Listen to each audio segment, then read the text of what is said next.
Hey again, Jason here with Pro Church Audio, bringing you a tip for using your room mics. On our last episode, you saw how powerful room mics could be in adding kind of that live dimension back to your mix. But there's one thing when you're using room mics that you want to be careful of, and I wanted to spend an entire episode dealing with this actually, is delay. And so we talk about delay in this particular sense. I'm not talking about a delay effect like a slapback delay or a ping pong delay that you might use on a vocal or maybe on a guitar, electric guitar, but we're talking about an actual delay of just time, a time delay. And what happens because sound is actually relatively slow, that the further something is from its source, the longer that sound takes to get there.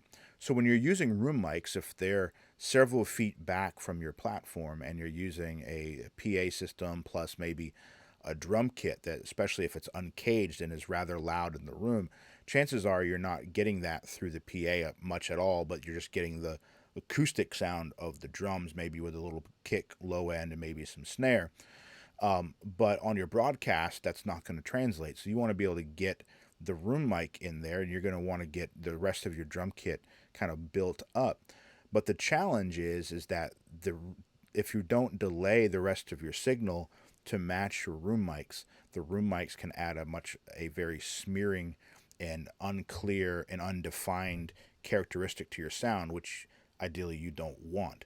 So last time we kind of ended up with our room mics on we didn't use a delay, but I've put a delay here, and I'm going to show you in this video how to calculate your delay and how it works and how effective it can be. So here is an example of the room mics without the delay. So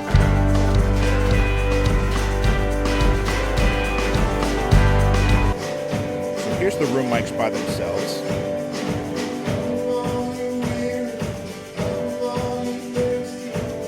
And so then we're going to add in the rest of the mix that we brought in with this.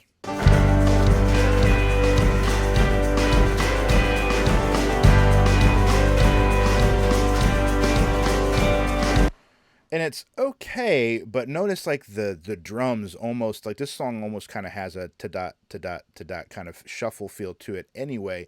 But then you're getting even more of that just by the nature of the sound kind of coming at you from this like almost reflected type of sound. Ba-ba, ba-ba, ba-ba, ba-ba. And it's taking away the clarity and the definition from the overall sound. So to do that, what you'll do is you add a delay to the things that are. And so to calculate this delay, what I'm going to do is I'm going to take our room mics and I'm going to move them over here to our drum between our kick and snare. And we're going to use that as a guide to help us set this delay. So at the beginning there's a soft kind of hi-hat thing, which I don't think we want to use. We're going to be much better off using a hard transient like the kick. And so I've zoomed in here to using, and we're going to try to match these transients. So there's some noise here that's happening in the room. Let's see. I believe this is the hard transient here, so we're going to zoom in a little bit more. And it's picking up some room noise. So what we're going to do is I'm going to here's the kick, and I believe this is the beginning of the hard transient for the kick right here. So we're going to calculate that. And in Pro Tools, you can see how much time is selected. So here we have 48 milliseconds, 48 thousandths of a second it's taking for the sound to travel from the close mic kick to what appears to be the hard transient that the room mics are picking up. So we'll zoom in a little bit more and see if we can fine tune this. But that probably would be a pretty accurate place to start. Here's where that transient begins. And here's where it looks like that transient begins here. So about 47. So we're going to go with 47.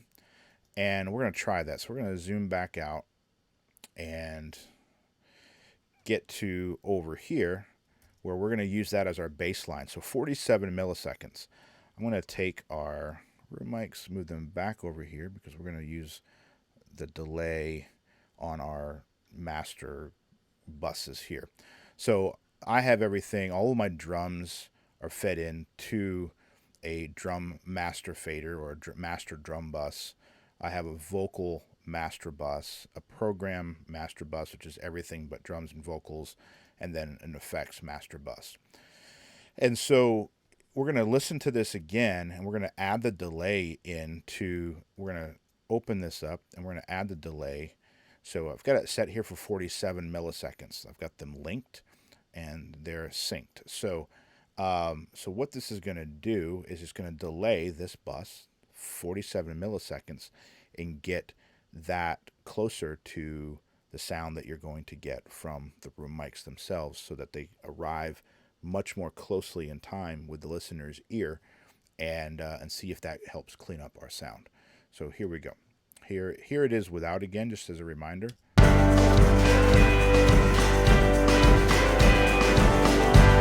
And here it is with.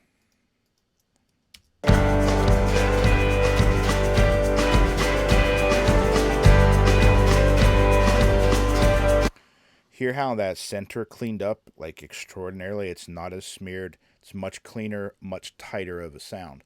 And so because in this room, I can kind of tell that the drums are further back from everything else, and I believe we're hearing more of the actual drums than we are the drums through the PA. So in this case, I've delayed the drums more than I have everything else. The majority of what you're hearing from the vocal and from the rest of the instruments, I believe, is more coming from the PA than the actual instruments. So they're going to be a little closer to the source. So I have not delayed them as much. I've got them set for 35 milliseconds. So every situation is going to be different, and you do have to be careful, phasing issues and all those kind of things. But I think this will work pretty well in this particular case.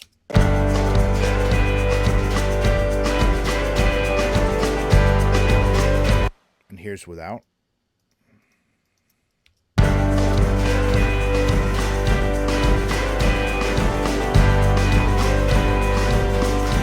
The sound's really kind of everywhere. It's all scattered because you're hearing how hard those reflections are from those room mics. And so here it is back with the delays on.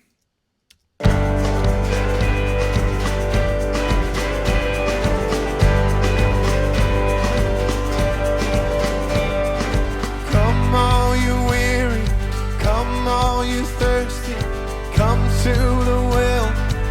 So we have a pretty solid mix there. We're going to add the room in to give a little bit more sense to the listener, but we were riding it really hard for illustration purposes. We're going to tuck it in just enough to give a little bit more sense of the actual space. Come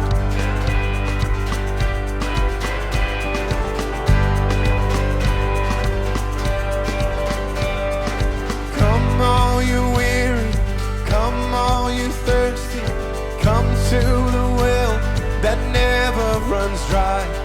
Drink of the water, come and thirst no more. So it's very subtle, but when you're listening to that live stream, that listener, that viewer is going to be, the sound that they're hearing coming from what they're seeing is going to be much more believable because you've got the same space that the people are in actually fed back into the mix. We've put a delay on it to keep it from smearing, but that's going to help tighten up your mix a lot and help get your broadcast mixes much cleaner and tighter. So there's the delay on the room mics. Make sure that you're time aligning your PA for one thing. Make sure that your PA is well time aligned, and then also you're time aligning your room mics or any other distant miking situation that you're kind of coming at from your drum kit. And so that's one way to help tighten up your mix on your online broadcast and still get a really good sense of the room. So I hope that's helpful to you. This is Jason with Pro Church Audio. Please don't forget to subscribe if you found this helpful, and feel free to share it with your friends as well. Thanks again, and until next time, we'll see you.